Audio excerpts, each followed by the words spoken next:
Hello students, मैं रोशन quant educator आप सभी का हार्दिक स्वागत करते हैं अपने इस क्लास में।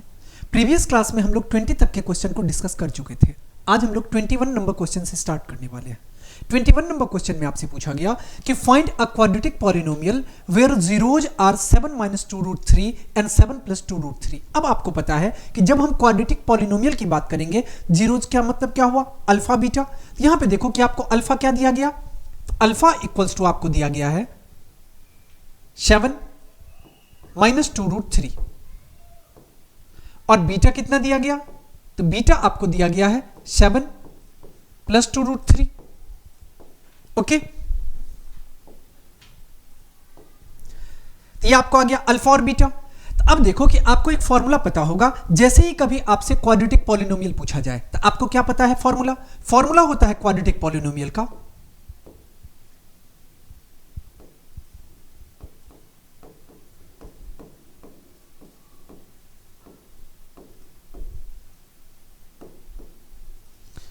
x² minus alpha plus beta x और प्लस अल्फा इंटू बीटा। यही फॉर्मूला होता है। इसका मतलब इसके लिए आप क्या चाहिए, तो आपको सम ऑफ रूट्स चाहिए। तो यहां से आप पहले फाइंड कर लो alpha plus beta. Alpha plus beta का फॉर्मूला यहां पे देखो कि ऐड कर लो 7 - 2√3 प्लस हो जाएगा 7 + 2√3। यहां से ये कैंसिल हो जाएगा, 7 और 7 कितना आ गया, 14 आ गया। इसके बाद आप अल्फा इंटू बीटा फाइंड कर लो। अल्फा के प्लेस पे कितना है, 7 - 2√3 और बीटा के प्लेस पे कितना है, 7 + 2√3। अब इसका फॉर्मूला आपको पता होगा a + b × a - b। क्या होता है formula, a² - b²।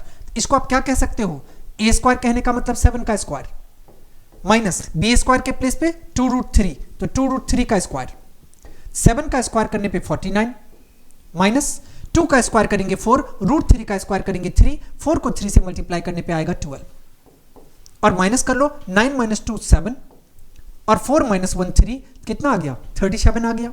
Alpha into beta. अब इसका वैल्यू यहां पे पुट कर लो, तो ये कितना आ गया, x² minus alpha plus beta कितना है, तो ये आपका है 14, तो ये आ जाएगा 14x plus alpha into beta कितना है, तो अल्फा इंटू बीटा है 37। तो आपका करेक्ट आंसर क्या हो जाएगा, ये हो जाएगा आपका x² माइनस 14x और प्लस 37। ओके, ये जो क्वेश्चन अभी हम सॉल्व कर रहे हैं ये 2 मार्क्स के क्वेश्चन में आपको पूछे जाएंगे। ओके, अब हम लोग आगे बढ़ते हैं। क्वेश्चन नंबर 22 में आपसे पूछा गया, a आपको दिया गया 4 1, मतलब a का x कोऑर्डिनेट 4 है और y कोऑर्डिनेट 1 है, b 2 5 and c -3 - 2 are in the vertices of triangle ABC, तो find the length of median AD। आपसे पीछे पूछा गया कि AD का लेंथ क्या होगा। अब सब पहले यहां पे समझो कि आप ये सपोज करो कि आपका AD होगा और आपने इतना जरूर पढ़ा होगा कि जब भी A से हम लोग एक वर्टेक्स से अगर यहां पे बेस पे अगर कोई मीडियन आता है तो वो बेस को बाइसेक्ट करता है। बाइसेक्ट करने का मतलब 2 इक्वल पार्ट में डिवाइड करता है। तो आप यहां से कह सकते हो कि AD और CD ये दोनों इक्वल हो जाएगा। अब AD और CD इक्वल हो जाएगा तो यहां पे हम लोग सपोज करते हैं कि इसका कोऑर्डिनेट जो है वो x और y होगा। अब x और y होगा तो x किसके इक्वल आ जाएगा, अब बोलोगे x जो होगा वो x1 + x2/2 होता है। क्या होता है फॉर्मूला, x1 + x2/2।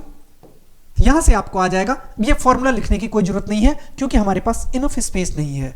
हम आगे बढ़ते हैं डायरेक्ट। x कितना आ जाएगा, ये आपको आ जाएगा 2 अब प्लस -4 और /2, ये कितना आ जाएगा, तो 2/2 या जिसको हम लोग कह सकते हैं 1 आ गया। इसके बाद y पता कर लो, तो y कोऑर्डिनेट किसके इक्वल आ जाएगा, तो y1 + y2/2 के, क्योंकि ये मिड पॉइंट है तो y1 के प्लेस पे 5 है और y2 के प्लेस पे -3 है, /2 आ जाएगा। यहां पे कितना आ जाएगा, 5 - 3 और /2, तो ये कितना आ जाएगा, तो 2/2, इट मींस 1 आ गया। तो आप यहां से डायरेक्ट कह सकते हो कि d का जो कोऑर्डिनेट है, ये d का कोऑर्डिनेट आपको 1 और 1 आ गया।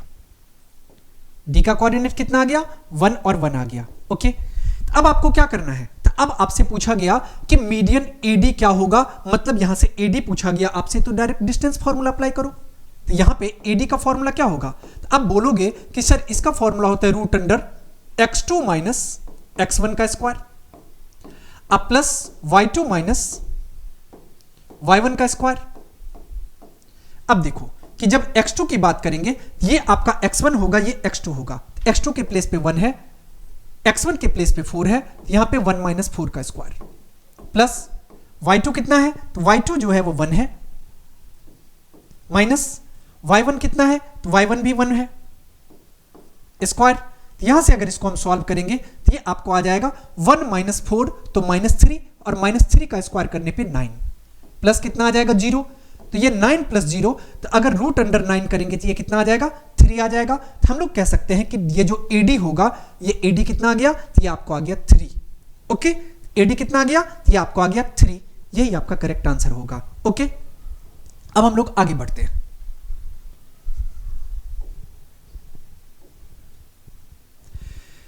क्वेश्चन नंबर 23 में आपसे पूछा गया कि in the figure TP and TQ are the two tangents a circle with centre O। मतलब कहा गया कि किसी सर्कल जिसका सेंटर O है उसमें दो टेंजेंट है। कौन सा? एक TP है और दूसरा TQ है। अब कहा गया कि एंगल POQ 112 का है, मतलब ये एंगल जो है ये 112 का है। कहा गया कि फाइंड द एंगल PTQ।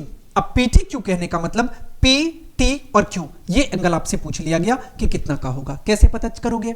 अब आपको इतना पता होगा कि टेंजेंट जो है वो रेडियस पे परपेंडिकुलर होता है। ये OP क्या है? बोलोगे सर ये OP तो रेडियस है। TP क्या है? बोलोगे सर टेंजेंट है। इसका मतलब यहां जो एंगल बन रहा होगा वो कितना का? 90 डिग्री का। अब देखो TQ क्या है? टेंजेंट है। OQ क्या है? रेडियस है। और आपको पता है कि ये इस पे परपेंडिकुलर होता है, इसका मतलब यहां का एंगल कितना? 90 डिग्री का। तो अब यहां से देखो कि आपको कितना आ गया? तो ये आ गया 112 और ये आ गया 90 और ये आ गया 90। तो इन क्वाड्रिलेटरल TPOQ में, इन क्वाड्रिलेटरल TPO और Q, आप ऐसा कह सकते हो angle P plus angle T plus angle Q अब प्लस एंगल O, और ये सबका सम कितना होगा? बोलोगे सर 360 डिग्री होता है। ओके, यहां से देखो कि एंगल P कितना है? एंगल P 90 डिग्री का है। एंगल T कितना का है? ये T तो आपको नहीं पता। एंगल Q कितना का है? 90 डिग्री का है।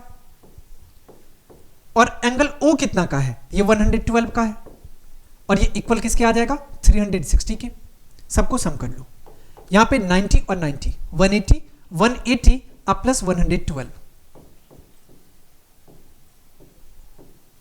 292। यहां से आपको मिल गया कितना? 292। अब 292 360 में से माइनस कर लो, 360 और माइनस 292, और ये इक्वल किसके आ जाएगा? एंगल T के इक्वल आ जाएगा।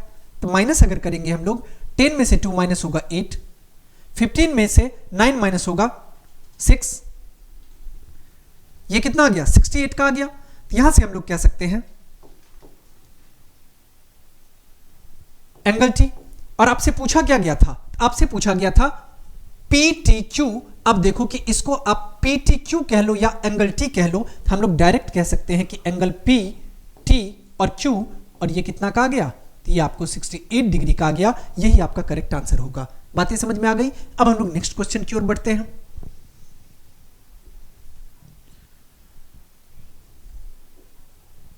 नेक्स्ट क्वेश्चन में आपसे पूछा गया कि if the volume of a cube is 125 centimetre cube. मतलब कहा गया कि किसी क्यूब का वॉल्यूम आपको 125 सेंटीमीटर क्यूब दिया गया। आगे कहा गया कि then what is the surface area of cube. अब सरफेस एरिया ऑफ क्यूब क्या होगा? हमें गिवन क्या है? हमें दिया गया volume of cube. Volume of cube कितना है? ये हमें दिया गया 125 सेंटीमीटर क्यूब। यूनिट का बाद में यूज करेंगे। अब आपको इतना पता होगा कि वॉल्यूम ऑफ क्यूब का फॉर्मूला होता है ए क्यूब, जिसको हम लोग एज क्यूब कहते हैं या साइड का क्यूब कहते हैं। और ये कितना दिया गया? 125। अगर हम यहां से ए फाइंड करेंगे तो ए आपको आ जाएगा क्यूबिक रूट 125। और क्यूबिक रूट 125 कहने का मतलब 5 आ गया। ए कितना आ गया? 5 आ गया। क्वेश्चन में आपसे पूछा गया surface area of cube, surface area of cube. अब यहां पे आप कंफ्यूज मत हो जाना कि sir surface area of cube दे दिया तब हम लेटरल सरफेस एरिया फाइंड करें या टोटल सरफेस एरिया फाइंड करें। जब आपसे सरफेस एरिया कहा जाएगा तो आप 6a² का यूज करोगे। ओके, अगर आप उससे लेटरल सरफेस एरिया अगर पूछना होगा एग्जामिनर को तो आपको लेटरल सरफेस एरिया लिख के दिया जाएगा, कंफ्यूज नहीं होना है। यहां पे कितना आ जाएगा? 6a² आ जाएगा। इसका मतलब 6 × 5 का स्क्वायर, ये कितना आ जाएगा? 6 × 25, ये कितना आ जाएगा? 150। और आप एरिया फाइंड कर रहे हो तो स्क्वायर यूनिट होगा, तो यूनिट क्या था इसका? तो यूनिट इसका सेंटीमीटर था, तो इसका करेक्ट आंसर हो जाएगा सेंटीमीटर स्क्वायर। बातें समझ में आ गई? अब हम लोग चलते हैं नेक्स्ट क्वेश्चन की ओर। नेक्स्ट क्वेश्चन में आपसे पूछा गया कि from a solid right circular cylinder of height 14 centimetre and base radius 6 cm, a right circular cone of same height and the same base removed। कहा गया कि find the volume of the remaining solid. तो remaining solid का volume क्या होगा? पहले question को समझो। क्या कहा गया कि एक राइट सर्कुलर सिलेंडर है, तो पहले एक सिलेंडर का फॉर्मेशन कर लो।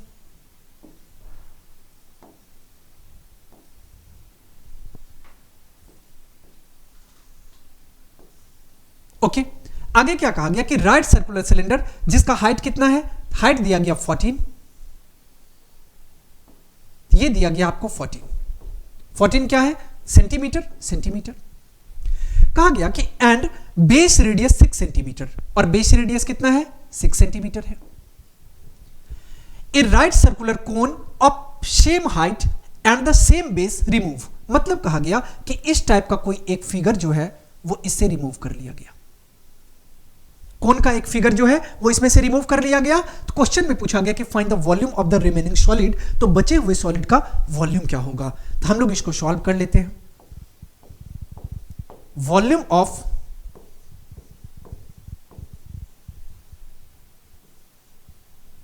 रिमेनिंग सॉलिड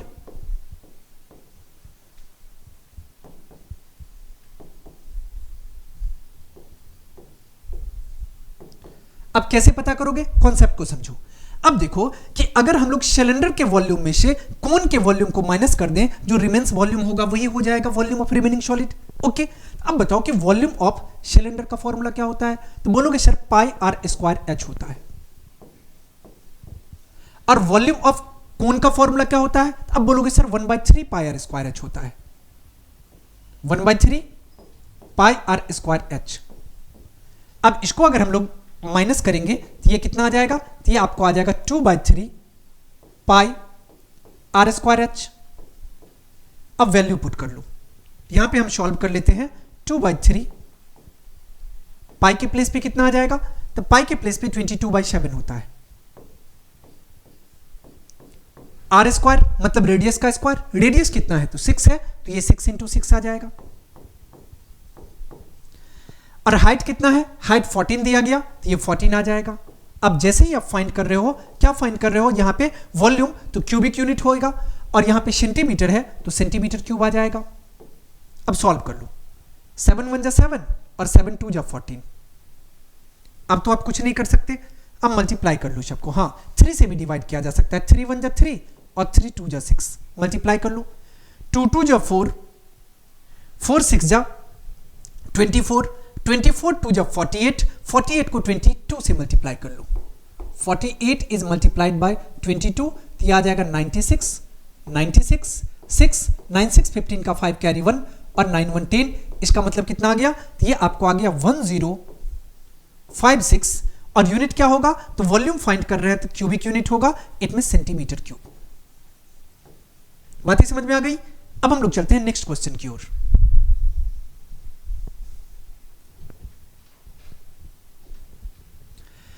नेक्स्ट क्वेश्चन में आपसे पूछा गया कि इफ 10 5x + 30 = 1, तो then find the value of x। मतलब कहा गया, यहां पे समझो, पहले आपको दिया गया है 10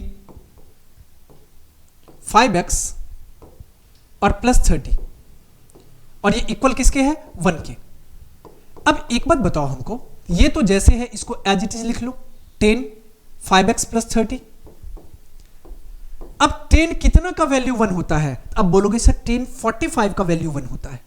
कितना? तो 10 45 का 45 डिग्री। अब देखो कि हम 10 से 10 कैंसिल कर लें, आपको कोई प्रॉब्लम नहीं। यहां से हम लोग कह सकते हैं कि 5x प्लस 30 और ये इक्वल हो जाएगा 45 के। तो 5x किसके इक्वल होगा? तो 5x इक्वल्स टू हो जाएगा 45 माइनस 30, इट मीन्स 15 के। अब आपको 5x अगर 15 आ गया तो x कितना होगा? x आ जाएगा 15 बाई 5, 5 1 जब 5 5 3 जब 15, x 3 आ गया। क्वेश्चन में क्या पूछा गया? Find the value of x, तो हमें x कितना मिल गया? तो x 3 के इक्वल मिल गया। बातें समझ में आ गई? अब हम लोग अगले क्वेश्चन की ओर बढ़ते हैं। नेक्स्ट क्वेश्चन में आपसे पूछा गया कि if sin 3x plus 30 degree equals to root 3 by 2, तो then find the value of 5x plus 10। तो आपसे 5x प्लस 10 का वैल्यू पूछा गया, कैसे फाइंड करोगे यहां पे समझो। sin 3x अब प्लस 30 और ये इक्वल किसके है? ये है रूट 3 बाई 2 के। अब एक बात आपको पता होगा, साइन कितना का वैल्यू रूट 3 बाई 2? अब बोलोगे सर साइन 60 का वैल्यू रूट 3 बाई 2। तो अब देखो कि रूट 3 बाई 2 के प्लेस पे हम साइन 60 तो लिख ही सकते हैं। यहां पे साइन 3x प्लस 30 और ये इक्वल किसके आ जाएगा? साइन 60 डिग्री के। अब देखो साइन से साइन आपका कैंसिल हो गया। अब कह सकते हो 3x अब प्लस 30 इक्वल हो जाएगा 60 डिग्री के। यहां पे 3x किसके इक्वल होगा? 3x हो जाएगा 60 माइनस 30, इट मीन्स 30 डिग्री के। x कितना आ जाएगा? x आपको आ जाएगा 30 बाई 3, इट मीन्स 10 आ गया। लेकिन अभी आपका आंसर नहीं आया, सिर्फ x का वैल्यू आया। पूछा क्या गया आपसे? आपसे पूछा गया 5x प्लस 10 का वैल्यू। 5 इंटू आपने x कितना फाइंड किया? आपने x 10 फाइंड किया, 10 प्लस 10।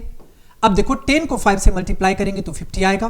50 अब प्लस 10, इट मींस ये कितना हो जाएगा? 60 हो जाएगा। तो आपका करेक्ट आंसर क्या हो गया? 60 हो गया। बातें समझ में आ गई? यही आपका आंसर होगा। अब हम लोग चलते हैं नेक्स्ट क्वेश्चन की ओर।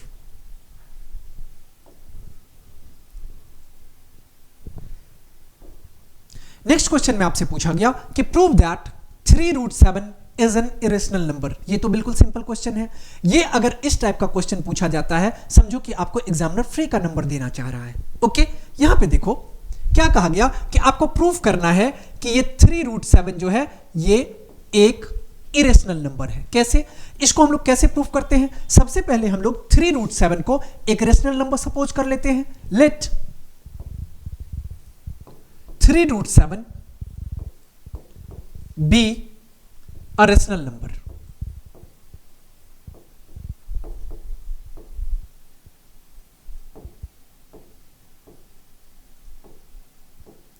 Rational number. अब आप एक बात बताओ कि जब भी कभी हम लोग रेशनल नंबर कहेंगे 3 रूट 7, ये किसके इक्वल आ जाएगा? ये आ जाएगा p बाई क्यू के equal.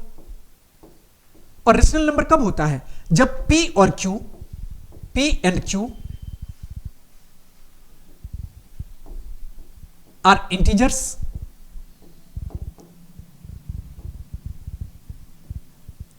and q does not equals to 0। यही रेशनल नंबर का डिफिनेशन होता है।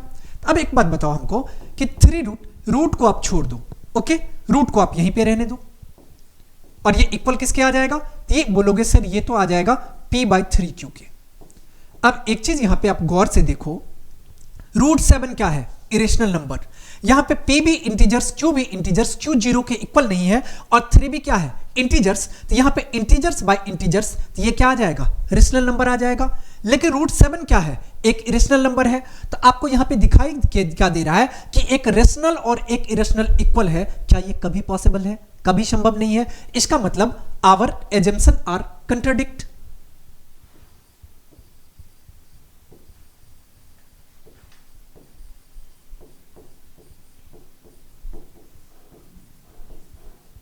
is contradicted।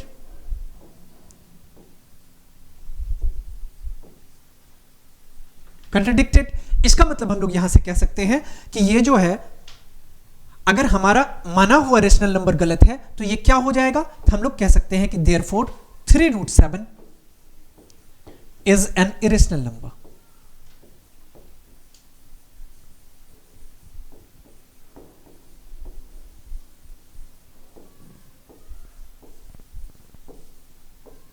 बातें समझ में आ गई। अब हम लोग चलते हैं नेक्स्ट क्वेश्चन की ओर। अब देखो, इससे ज्यादा आपको लैंग्वेज लिखने की कोई जरूरत नहीं है। ओके, नेक्स्ट क्वेश्चन में आपसे पूछा गया कि in given figure A B is the diameter of a circle. मतलब कहा गया कि दिए गए फिगर में जो है वो ए बी किसी सर्कल का डायमीटर है, और कहा गया कि विथ सेंटर ओ, जिसका सेंटर ओ है, correct, and AT is a tangent, जहां पे एटी क्या है, टेंजेंट है। कहा गया कि एओ क्यू अगर 68 डिग्री का है तो फाइंड एटी क्यू। आपसे क्या पूछा गया, एटी क्यू, मतलब आपसे ये एंगल पूछ लिया गया। कैसे पता करोगे, यहां पे देखो। अब देखो कि हम आपको क्लास 10 के बदले अभी क्लास 9 में लिए चलते हैं। अब बोलोगे सर क्लास 9 में क्यों ले जा रहे हैं, एक कॉन्सेप्ट बताने के लिए, बस एक कॉन्सेप्ट आप लर्न कर लो, फिर हम लोग इस क्वेश्चन पे वापस आएंगे। अब आपने ये देखा होगा क्लास 9 में आपने क्या सीखा था, यहां पे देखो कि यहां का सेंटर का एंगल, मतलब इस आर्क के द्वारा सेंटर पे एंगल बन रहा है और इस आर्क के द्वारा यहां पे एंगल बन रहा है, तो इसका हाफ जो होता है वो यहां का एंगल हो जाता है। ये तो आपका कॉन्सेप्ट क्लियर है। इसका मतलब अगर यहां का एंगल 30 होगा तो यहां का एंगल कितना हो जाएगा, 15 हो जाएगा। बातें समझ में आ गई। तो यहां से देखो कि अगर हम लोग यहां से कहते हैं तो ये कितना आ जाएगा, ये अगर आपको 68 का है तो सेम आर्क से बना हुआ एंगल यहां पे है, तो ये अगर 68 का है तो ये कितना का आ जाएगा, तो ये 34 का आ जाएगा। बातें समझ में आ रही है। अब यहां पे देखो 34 का आ जाएगा, और ये भी आपको पता है कि रेडियस जो है वो टेंजेंट पे परपेंडिकुलर होता है, इसका मतलब 90 डिग्री का यहां फॉर्मेशन हो रहा होगा। बातें समझ में आ रही है। इसका मतलब इन ट्रायंगल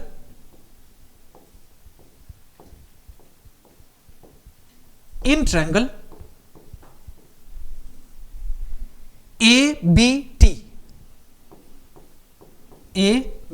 टी, अगर हम ए बी टी की बात करें तो क्या आ जाएगा, angle B, angle A plus angle B plus angle T, कितना आ जाएगा, ये आ जाएगा 180 डिग्री के इक्वल।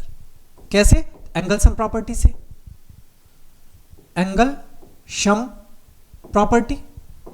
अब यहां पे देखो कि एंगल ए कितना है, एंगल ए बोलोगे सर 90 डिग्री का है, एंगल बी कितना है, बोलोगे सर 34 डिग्री का है, एंगल टी कितना का है। अब देखो इसको एंगल टी कह लो, या आप अपनी सुविधा के लिए एंगल एटी क्यू भी कह सकते हो, एंगल एटी क्यू, और ये इक्वल कितना का आ गया, 180 डिग्री का। अब अगर आप इसको सॉल्व करोगे तो ये आ जाएगा 4 और 9 3 12 प्लस एंगल एटी क्यू, और ये इक्वल किसके आ गया, 180 डिग्री के।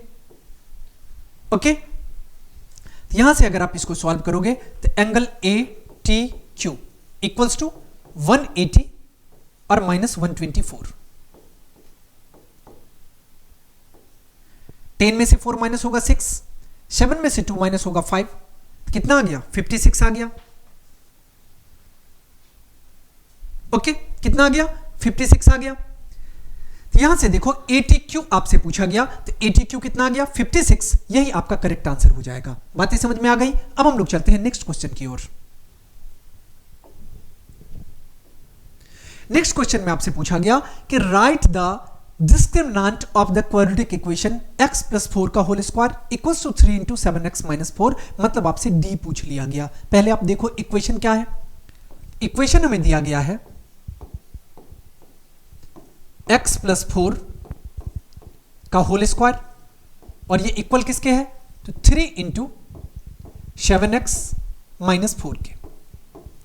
इसको आप क्या कह सकते हो, यहां से अगर इसको सॉल्व करेंगे तो a प्लस बी का होल स्क्वायर मतलब a square plus 2ab plus b square.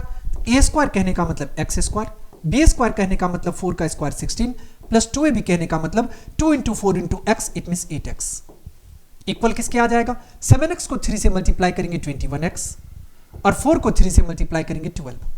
अब इसको अगर आप सॉल्व करते हो यहां से तो ये आ जाएगा आपको x square plus 8x minus 21x plus 16 और प्लस 12 और ये इक्वल किसके आ जाएगा 0 के, क्योंकि इस तरफ आया तो साइन चेंज होगा। एक्स स्क्वायर और माइनस, देखो 11 में से 8 माइनस होगा 3, इसका मतलब माइनस 13x और प्लस 16 और 12 को ऐड करेंगे तो कितना आ जाएगा 28 और ये इक्वल आ जाएगा किसके 0 के। तो यहां से देखो आप गौर से a कितना है तो बोलोगे सर a 1 के इक्वल है, b कितना है तो b माइनस 13 के इक्वल है, c कितना है c 28 के इक्वल है। ओके, अब हम लोग को d पूछा गया, it means discriminant. d find कर लो। d का फॉर्मूला क्या होता है तो b स्क्वायर माइनस 4ac होता है, 4ac। अब b स्क्वायर, b यहां पे देखो माइनस 13 है तो माइनस 13 का स्क्वायर कर लो, माइनस 4ac, इसका मतलब 4 इंटू a के प्लेस पे कितना है 1 है, c के प्लेस पे कितना है 28 है। अब अगर आप इसको सॉल्व करोगे माइनस 13 का स्क्वायर करने पे कितना आ जाएगा 169 आ जाएगा, माइनस 28 को 4 से मल्टीप्लाई करने पे 112 आ जाएगा, 9 माइनस 2 7, 6 माइनस 1 5। तो यहां से आपको डिस्क्रिमिनेंट कितना आ गया तो d आपको आ गया 57, यही आपका करेक्ट आंसर हो जाएगा। ओके, नेक्स्ट हम लोग चलते हैं क्वेश्चन नंबर 29 पे।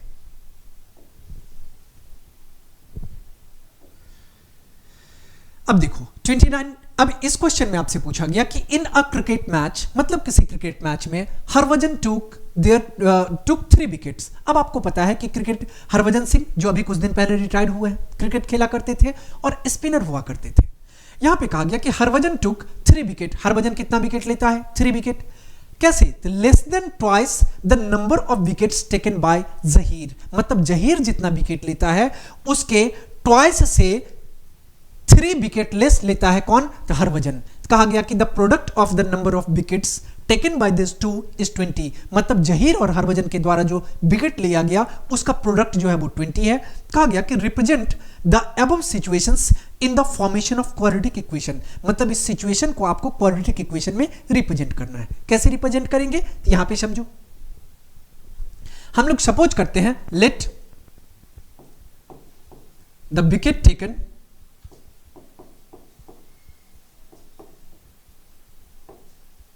बाय हरभजन,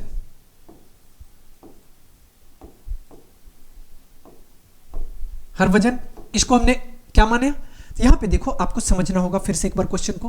क्या कहा गया कि in a cricket match Harbhajan took 3 wickets less than that of number of wickets taken by Zaheer. हम यहां पे शॉर्ट में आपको बता रहे हैं यहीं पे, ताकि यहां पे देखो हम सपोज करते हैं लेट जहीर खान जो है वो कितना विकेट लेता है, ये x विकेट लेता है। जहीर खान अगर x विकेट लेगा तो हरभजन कितना लेगा,